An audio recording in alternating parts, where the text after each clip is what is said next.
आपके जीवन में भक्ति रंग भरता आपका अपना चैनल मंगल कथा कीर्तन। आपके अपने चैनल को सब्सक्राइब करना ना भूलें, साथ ही बेल आइकन भी दबाएं। हरे कृष्णा प्रभु जी। हरे कृष्णा जी। अब संडे को एकादशी है प्रभु जी, तो भक्तों के कल्याण के लिए वो एकादशी कैसे रखें, क्या उसका फल मिलता है, तो भक्तों को बताइए ज़रा, ताकि उनका जीवन आनंदित हो सके। बिल्कुल बिल्कुल।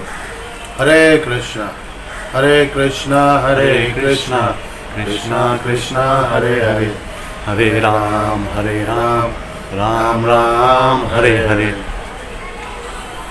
पुत्रदा एकादशी की जय। जय।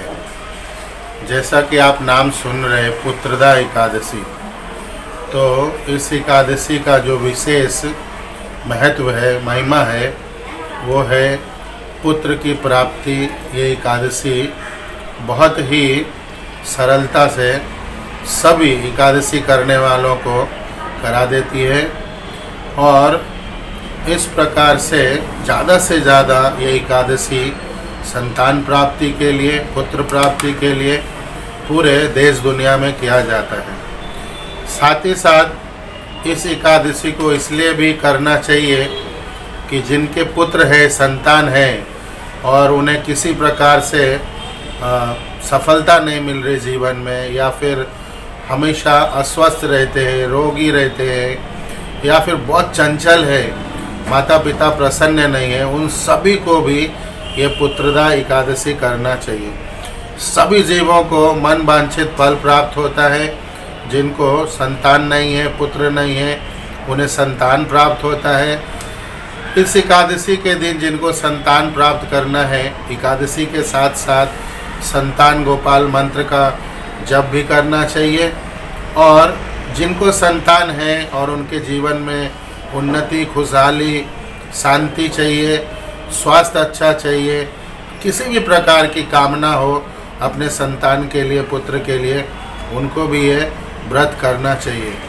व्रत से मुझे याद आया कि जिस प्रकार से सभी देवों में भगवान विष्णु सर्वश्रेष्ठ है, भगवान कृष्ण सर्वश्रेष्ठ है, उसी प्रकार सभी प्रकार के व्रत में एकादशी व्रत, और उसमें भी खास करके ये पुत्रदा एकादशी व्रत सर्वश्रेष्ठ व्रत है। आपको ये भी जानना चाहिए कि पुत्रदा एकादशी एकमात्र सभी एकादशियों में 2 बार ये एकादशी आती है।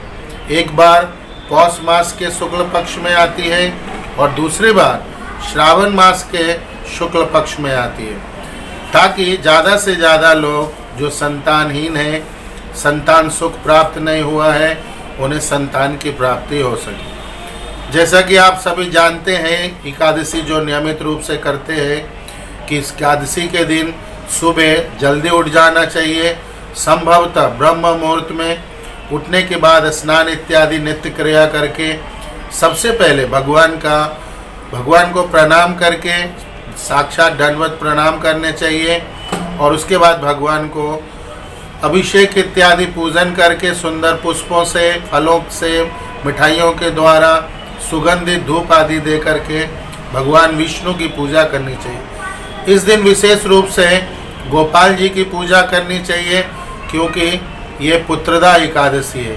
भगवान को अनेक भक्तजन पुत्र के रूप में सेवा करते हैं, पुत्र के रूप में उन्हें मानते हैं। तो इस दिन गोपाल जी की, लड्डू गोपाल जी की जो स्वरूप है, जो विग्रह है, उसका ध्यान करते हुए, उनका अगर विग्रह घर में है तो उनका ही पूजा करना चाहिए। इससे उत्तम संतान की प्राप्ति होती है, और अगर संतान है तो उसमें बहुत सारे उत्तम गुण स्वतः आ जाते हैं भगवान विष्णु की कृपा से, नारायण की कृपा से। तो इस प्रकार से सभी जीवों को ये पुत्रदा एकादशी करनी चाहिए।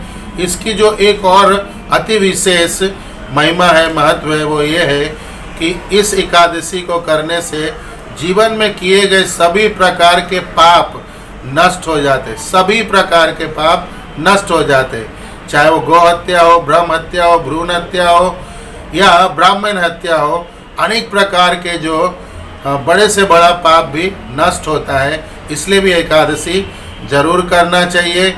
एक और बड़ी बात है जो इस एकादशी की महिमा में 4 चांद लगाता है कि जिनको अनेक प्रकार के मनोकामना है, अनेक प्रकार के सिद्धि है, अनेक प्रकार की इच्छा है, कामना है, वासना है, इन सभी संसार में स्थापित होने का जिनको इच्छा है, ये सब भी इस एकादशी के व्रत के पालन से उनको प्राप्त हो जाता है।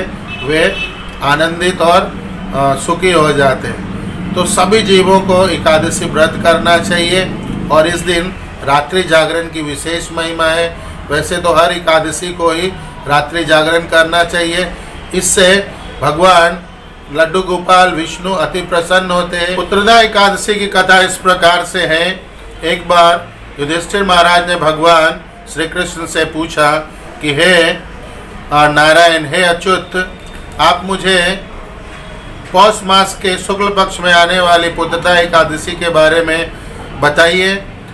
तो भगवान कृष्ण ने इस प्रकार से उन्हें अब कथा बता रहे हैं। भगवान कृष्ण ने युधिष्ठिर महाराज को कहा कि पौष मास के शुक्ल पक्ष में आने वाली जो एकादशी है उसे पुत्रदा एकादशी कहते हैं। और इस पुत्रदा एकादशी को जो कोई भी विधि पालन से करेगा, विधि विधान नियम पूर्वक करेगा, उसे मनवांछित फल अवश्य पूरा होगा। विशेष करके संतान प्राप्ति और उनके सभी पाप नष्ट होंगे, कामना और सिद्धियां प्राप्त होगी।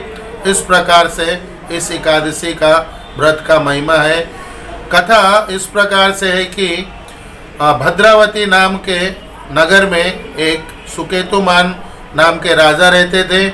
उनकी पत्नी का नाम सैभ्य था। और इस प्रकार भद्रावती नगर के राजा सुकेतुमान अपने राज्य को बड़ी प्रसन्नता से, कुशलता से चला रहे थे। सभी प्रजा सुखी थी, लेकिन उनका एक बहुत बड़ा दुख आंतरिक जो था कि वे संतानहीन थे, उन्हें कोई संतान नहीं था। रानी इसलिए हमेशा चिंतित रहती थी, संतप्त रहती थी और राजा जब भी उन्हें देखते थे तो वे भी चिंतित और शोकाकुल हो जाते थे।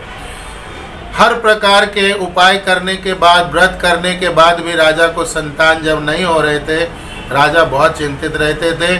और इस बात से उनके पितर भी चिंतित रहते थे पितरलोक में कि हमारे इस राजा सुकेतुमान के बाद हमें कोई तर्पण करने वाला भी नहीं होगा। इस प्रकार हम लोग हमेशा दुखी रहेंगे। राजा इसी चिंता में एक दिन सुबह उठे, स्नान इत्यादि आदि के बाद अपने घोड़े पर सवार होके वन की तरफ निकल गए। और इसी चिंता में वे डूबे हुए थे कि किस प्रकार से मैं कौन सा उपाय करूं कि मुझे संतान सुख प्राप्त हो, ताकि मेरे वंश आगे बढ़े, मेरे पूर्वज, मेरे पितर लोग तर सके, उनकी सेवा हो सके। इस गहन चिंतन में इस प्रकार से डूब गए कि वो वन में बहुत दूर तक चले गए। सुबह निकले थे, अब दोपहर का समय हो गया, धूप बहुत तेज थी। परिणामतः उन्हें बहुत प्यास लगी। अब प्यास लगने के बाद जब उन्होंने अपने आप को संभाला, अब वो पानी की तलाश में वन में बहुत दूर अंदर तक चले गए। जब वो घने वन में अंदर गए तो दूर से उन्हें एक तालाब दिखा। तालाब के पास जब वो पहुँचे और जब वहाँ पहुँच के उन्होंने घोड़े को एक पेड़ से बांध दिया और पानी पीने के लिए आगे गए, तो तालाब के चारों तरफ देखा कि बहुत अच्छे पर्ण कुटीर अनेक अनेक ऋषि मुनियों के बने हैं और वहाँ पे बहुत सारे ऋषि मुनि हैं। राजा ने आचमन इत्यादि करके मुँह हाथ धो करके जलपान किया और फिर ऋषियों के पास जाके उन्हें दंडवत प्रणाम किया। ऋषि गण इस बात से बहुत प्रसन्न हुए कि राजा स्वयं आए हैं और उन्हें प्रणाम कर रहे हैं। ऋषियों ने उन्हें बहुत सारा आशीर्वाद दिया और उन्हें आने का कारण पूछा। राजा ने अपनी पूरी वृत्तांत ऋषियों को पूरा का पूरा वृत्तांत उन्होंने कहा कि हमारा राज्य इस प्रकार से कुशल मंगल चल रहा है, लेकिन मैं संतानहीन हूँ, तो आप मुझे वरदान दीजिए। आप सब मुझे मिलकर ऐसे कोई उपाय बताइए जिससे हमें संतान सुख प्राप्त हो सके और हमारा वंश आगे बढ़े और हमारे पितर लोग पूर्वज भी आनंद में रह सके। उस दिन एकादशी का व्रत था, तो सभी ऋषियों ने उन्हें कहा आज बहुत पवित्र दिन है, आज पुत्रदा एकादशी का परम पवित्र दिवस है। तो कृपा करके आप इस एकादशी व्रत का पालन कीजिए। इससे निश्चित रूप से भगवान प्रसन्न होंगे और आपको समय उपरांत संतान सुख, पुत्र का सुख प्राप्त होगा। राजा ने ऋषियों के बात को सुन के बहुत पूरे विधि विधान से वहीं उनके साथ में रह के उन्होंने पुत्रदा एकादशी का व्रत किया। रात्रि को जागरण करके सुबह पारण के समय में उचित दान दक्षिणा दे करके ब्राह्मणों को, ऋषियों को, उपस्थित सभी वहाँ के लोगों को उन्होंने संतुष्ट करके पारण किया और इस प्रकार से अपने राज्य को वापस लौटे। समय उपरांत राजा को एक सुंदर पुत्र की प्राप्ति हुई जो कि भगवान के भक्त भी थे और आज्ञाकारी भी थे। राजा इस प्रकार से बहुत प्रसन्न हुए और इस प्रकार से अपनी पूरे प्रजा में उन्होंने बहुत सारा धन, गायें और सोने चांदी इत्यादि का वितरण करके अपने प्रसन्नता को उन्होंने व्यक्त किया। इस प्रकार राजा को पुत्र प्राप्त हुई और राजा अपने पुत्र को बहुत अच्छी तरह से लालन पालन कर जब वो पुत्र बड़े हो गए तो उन्होंने उनको अपना पूरा राज्य उनको सौंप दिया। उनको राजा बना करके वे फिर से वन की ओर चले गए भगवान के आराधना के लिए, भगवान के नाम का जप और अपने जीवन के तपस्या के लिए, भगवत प्राप्ति के लिए। इस प्रकार से जो कोई भी ये पुत्रदा एकादशी करता है उसे मनोवांछित फल प्राप्त होता है, चाहे वो पुत्र की प्राप्ति हो, संतान पुत्री की प्राप्ति हो या फिर और कोई भी संसारी या फिर आध्यात्मिक उनकी इच्छा हो।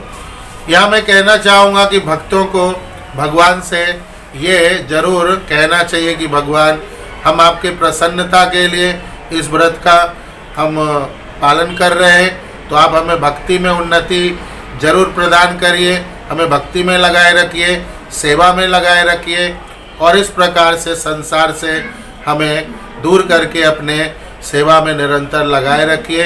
यही हमारे जीवन की सार्थकता होगी, यही आनंद होगा, यही परम हमारे लिए कल्याणकारी होगा। तो इस प्रकार पुत्रदा एकादशी हर प्रकार के मनोकामना को पूर्ण करने वाली है, पाप को नष्ट करने वाली है। तो मैं इस वीडियो के माध्यम से फिर एक बार निवेदन करूंगा, दोनों हाथ जोड़ के आप सभी से, कि आप भी जरूर पुत्रदा एकादशी का पालन कीजिए, अपने जीवन को मंगलमय बनाइए। जो कोई भी कामना है भगवान के चरणों में रखिए, अवश्य पूर्ण होंगे। विश्वास के साथ करिए, जीवन को धन्य बनाइए।